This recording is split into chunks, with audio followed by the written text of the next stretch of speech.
দল বিএনপি কি সরকারে বিলীন হয়ে গেল? এ নিয়ে নেতাকর্মীদের মিশ্র প্রতিক্রিয়া। বিএনপির শীর্ষ নেতাদের কেউ কেউ বলছেন সরকারে থাকা ব্যক্তিরা দলের নেতা হলেও সংগঠনকে আলাদা করা জরুরি। তৃণমূলের দাবি দলের ত্যাগী নেতাদের নিয়ে সাংগঠনিক কাঠামো পুনর্গঠনের, সে সঙ্গে নিষ্ক্রিয়দের সক্রিয় করার পাশাপাশি অপরাধ মূল্যায়ন করে বহিষ্কৃতদের দলে ফেরানোর দাবি উঠেছে। সাইফুদ্দিন রবিনের রিপোর্ট। সিলন টি রপ্তানিতে শীর্ষে। নয়াপল্টনে বিএনপির কেন্দ্রীয় কার্যালয় নেই চিরচেনা সেই ভিড়, নেতাকর্মীদের আনাগোনা। মাঝে মধ্যে দলীয় কর্মসূচি ঘিরে কিংবা নির্ধারিত সাংগঠনিক প্রয়োজনে দলে কয়েকজন শীর্ষ নেতা আসেন। তবে কি সরকার গঠনের পর দলীয় কার্যালয় গুরুত্ব হারাচ্ছে? দলের সাংগঠনিক গঠিতে চলা দরকার, আর সরকারের ভাবে তার দপ্তরিক কাজ। একটি সরকার তখনই শক্তিশালী হয় যখন তার রাজনৈতিক সংগঠন এবং অঙ্গ সংগঠনগুলো যখন শক্তিশালী থাকে। তারা দীর্ঘদিন ত্যাগ তিতিক্ষা করে বিএনপি ধরে আছে, তাদের বাছাই করে এনেই দলের কমিটি দেওয়া উচিত, যাতে করে আমরা যে কোনো আন্দোলন কিংবা সংগ্রামে সাধারণ মানুষের মাঝে তৃণমূল পর্যায় থেকে আমরা একসাথে কাজ করতে পারি।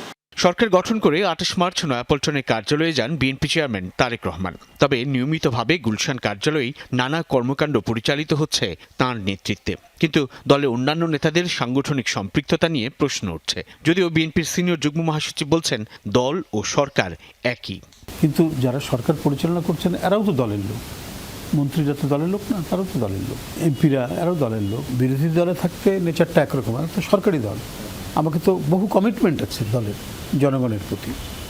তো আমরা যদি প্রতিনিয়ত শুধু মিছিল মিটিংয়ের মধ্যেই সীমাবদ্ধ থাকি, এখন তো দল আমাদের রেসপন্সিবিলিটি। হ্যাঁ, একটা অপোজিশন এরা করতে পারে। এরকমটা অনেকেই বলেন যে বিরোধী দল কোথায়, এখন তো শুধু সরকার দেখছি সব জায়গায়।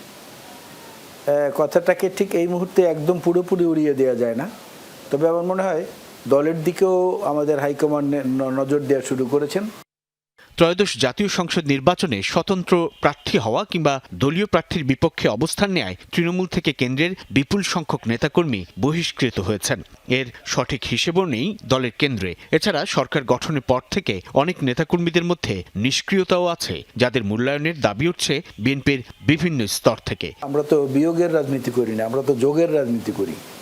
সেদিক থেকে আমি মনে করি যে ভুল ত্রুটি যার যেখানে যতটুকু হয়েছে সেটার পরিমাপ এবং ঘনত্ব বুঝে তাদেরকে যদি দলে নেওয়া হয় স্তর বিন্যাসের মধ্য দিয়ে, আমার মনে হয় সেটা একদিক থেকে ভালো হবে। যারা মন্ত্রী হয়েছেন বা অন্যান্য পদে যারা রয়েছেন, তার চাইতে যারা অপেক্ষাকৃতভাবে ফ্রি আছেন, সাংগঠনিক তৎপরতা চালাতে পারে, তাদের উপর দায়িত্বগুলো দিলে পরে যে সাংগঠনিক কার্যক্রমটাও খুব জোরদার হবে এবং সরকারও ভালো মতো চলবে।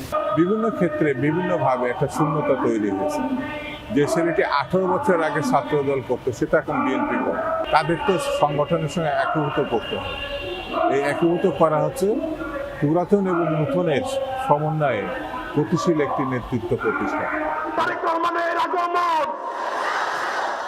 বিরোধী রাজনৈতিক দলের সরকার বিরোধী যে কোনো অবস্থান মোকাবেলায় সংসদের বাইরে দলের সাংগঠনিক ভূমিকার উপর গুরুত্ব দিচ্ছেন বিএনপি নেতাকর্মীরা। তৃণমূলের দাবি সাংগঠনিক কাঠামো পুনর্গঠন হলেই কেবল রাজনৈতিক দল হিসেবে সরকারি দল বিএনপির শৃঙ্খলাও থাকবে। আমরা নিজেদেরকে সতর্ক রাখবো যাতে আর কেউ এই দেশে বিশৃঙ্খলা তৈরি করতে না পারে। সাইফুদ্দিন রবিন, যমুনা নিউজ, ঢাকা।